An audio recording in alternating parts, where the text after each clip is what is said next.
Assalamualaikum warahmatullahi wabarakatuh. Kembali lagi bersama saya, Rama. Pada kali ini saya akan menjelaskan mengenai alur pelayanan pengajuan pembuatan karis, karsu, dan karpek.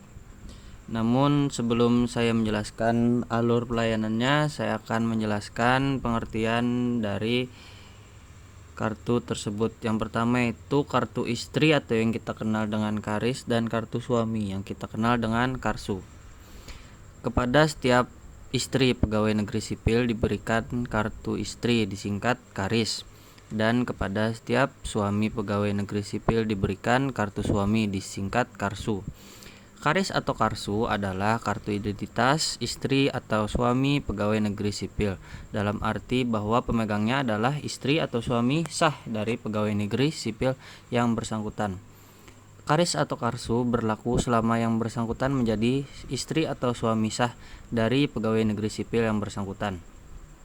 Apabila seorang PNS berhenti sebagai PNS tanpa hak pensiun, maka karis atau karsu yang telah diberikan kepada istri atau suaminya dengan tersendirinya tidak berlaku lagi. Apabila seorang istri, suami, pegawai negeri sipil bercerai, maka karis atau karsu yang telah diberikan kepadanya dengan sendirinya tidak berlaku lagi. Tetapi apabila ia rujuk atau kawin kembali dengan bekas suami atau istrinya, maka karis atau karsu tersebut dengan sendirinya akan kembali berlaku. Apabila pegawai negeri sipil berhenti dengan hormat dengan hak pensiun, maka karis atau karsu yang telah diberikan kepada istri atau suaminya tetap berlaku. Begitu juga apabila PNS atau pensiunan PNS meninggal dunia, maka karis atau karsu tetap berlaku selama masih ada janda, duda, anak yang berhak atas pensiun. Yang berikut yaitu karpek, kartu pegawai atau yang kita kenal dengan karpek, diberikan kepada mereka yang telah berstatus sebagai pegawai negeri sipil, atau dengan perkataan lain, selama seseorang masih berstatus sebagai calon pegawai negeri sipil, kepadanya tidak diberikan karpek. Karpek adalah sebagai kartu identitas pegawai negeri sipil, dalam arti bahwa pemegangnya adalah pegawai negeri sipil. Karpek berlaku selama yang bersangkutan menjadi pegawai negeri sipil, atau dengan perkataan lain, apabila yang bersangkutan telah berhenti sebagai PNS, maka karpek dengan sendirinya tidak berlaku lagi. Berikut saya akan membacakan persyaratan digital atau scan. Pada syarat pembuatan karis dan karsu, yaitu yang pertama laporan perkawinan pertama, lampiran 1A yang asli. Yang kedua daftar keluarga PNS, lampiran 7 yang asli. Yang ketiga itu fotokopi surat nikah dilegalisir KUA. Yang keempat yaitu fotokopi akta cerai janda duda bila ada, dilegalisir pihak berwenang. Yang kelima yaitu fotokopi SK CPNS, dilegalisir atasan. Yang keenam fotokopi SK PNS, dilegalisir atasan. Dan yang terakhir foto terbaru 3x2 sebanyak 3 lembar. Berikutnya persyaratan digital pembuatan karpek. Yang pertama fotokopi SK CPNS, dilegalisir atasan. Yang kedua, fotokopi SK PNS, dilegalisir atasan. Yang ketiga, fotokopi SK pangkat terakhir, dilegalisir atasan.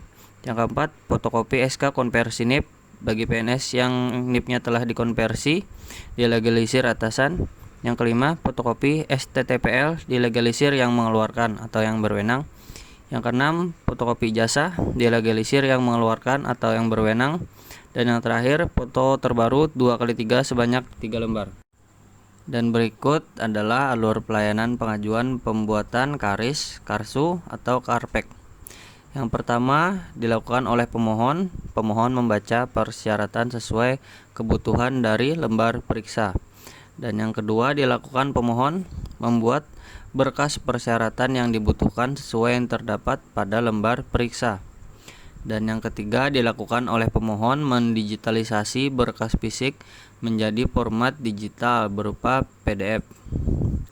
Yang keempat dilakukan oleh pengelola memverifikasi dan memvalidasi kelengkapan persyaratan berkas digital oleh bagian kepegawaian unit daerah. Langkah yang kelima dilakukan oleh pengelola mengajukan ke Badan Kepegawaian Provinsi. Yang keenam dilakukan oleh pengelola memverifikasi dan validasi kelengkapan persyaratan berkas digital oleh pengelola pelayanan Karis Karsu BKD Provinsi Kalimantan Selatan.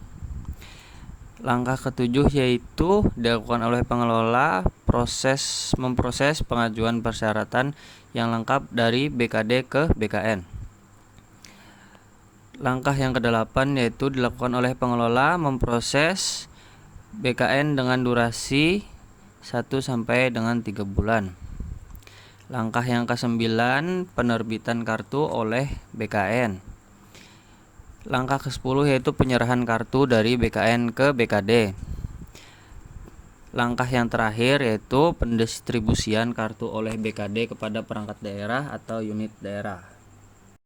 Sekian presentasi dari saya mengenai alur pelayanan pengajuan pembuatan Karis, Karsu, dan Karpek. Terima kasih telah mendengarkan presentasi dari saya. Saya akhiri. Wassalamualaikum warahmatullahi wabarakatuh.